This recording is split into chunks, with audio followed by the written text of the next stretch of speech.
Bom dia, vamos passar à segunda parte da segunda aula prática de Sistemas de Informação Geográfica.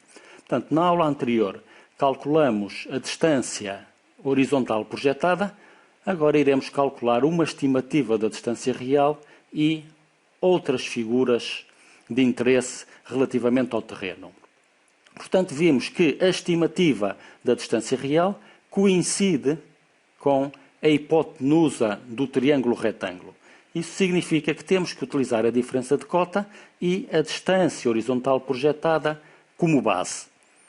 Sabemos que a distância horizontal projetada é de 725 metros, sabemos que a diferença de cota é de 255 metros, portanto, resolvendo o teorema de Pitágoras, obtemos 768,5 metros de estimativa para a distância real no terreno. Reparem que neste exemplo temos 43,5 metros de diferença entre a distância horizontal projetada e a distância real no terreno. E isto é apenas uma estimativa, uma vez que a distância real será bastante superior a esta.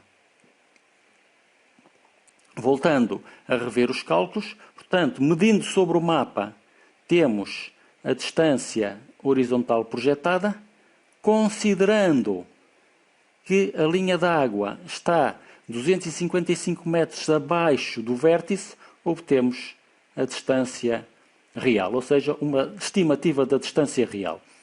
Que aplicação prática tem este cálculo? Serve, por exemplo, para calcular a quantidade de tubo que seria necessário comprar se estivesse aqui instalada uma vinha e fosse necessário fazer a captação de água e a elevação da água desde a linha d'água até ao cimo da serra. Portanto, se alguém pretendesse captar água, teria que comprar mais do que 760 metros de tubo e não apenas os 725 que mediria em cima da folha da carta militar.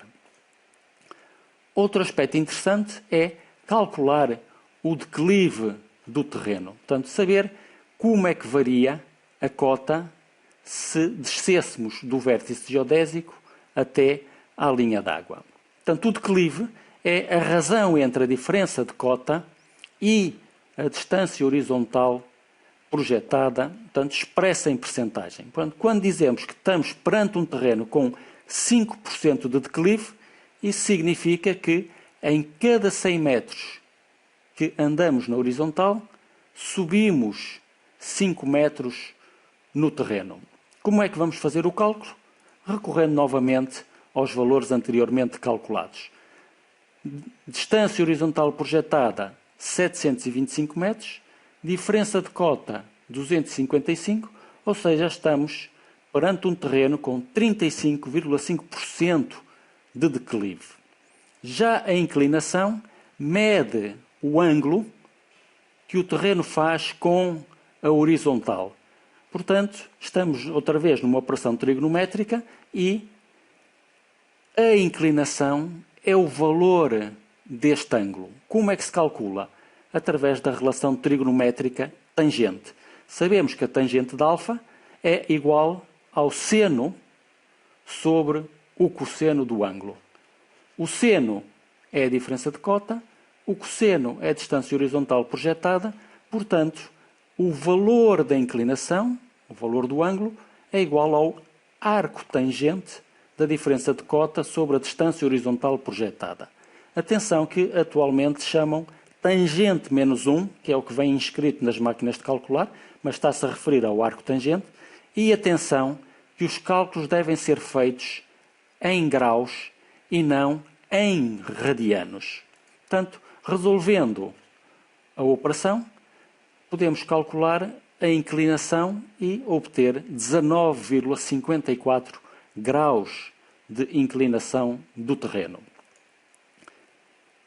Para que é que serve este tipo de cálculo? Para estimar qual é a melhor forma de preparar o terreno para instalar uma cultura agrícola ou um povoamento florestal e também para saber que tipo de maquinaria é que se pode utilizar num terreno destes. Atenção, que se pensarmos num trator com duas rodas motrizes diferentes atrás e à frente, ele tem um limite de inclinação máximo ao qual pode trabalhar. À medida que vai aumentando a inclinação, também vai aumentando a especificidade dos tratores e da maquinaria a utilizar. Por último, vamos calcular a exposição, ou seja, a direção predominante para a qual está voltada a encosta. Temos a rosa dos ventos, norte 0 ou 360 graus, sul 180, este 90, oeste 270. E depois temos os pontos cardeais intermédios, nordeste, sudeste, sudoeste, noroeste. Se compararmos a posição desta linha de visão com a rosa dos ventos, podemos ver que esta linha tem aproximadamente esta direção. Ou seja, poderíamos dizer que a encosta tem uma exposição predominantemente sul-oeste ou sudoeste. Para que é que serve este tipo de cálculo? Para calcular, por exemplo, o número de horas de sol incidente, a evapotranspiração potencial, calcular a necessidade de rega perante o número de horas de sol incidente ou, por exemplo, no caso de engenharia florestal, calcular o perigo de incêndio florestal.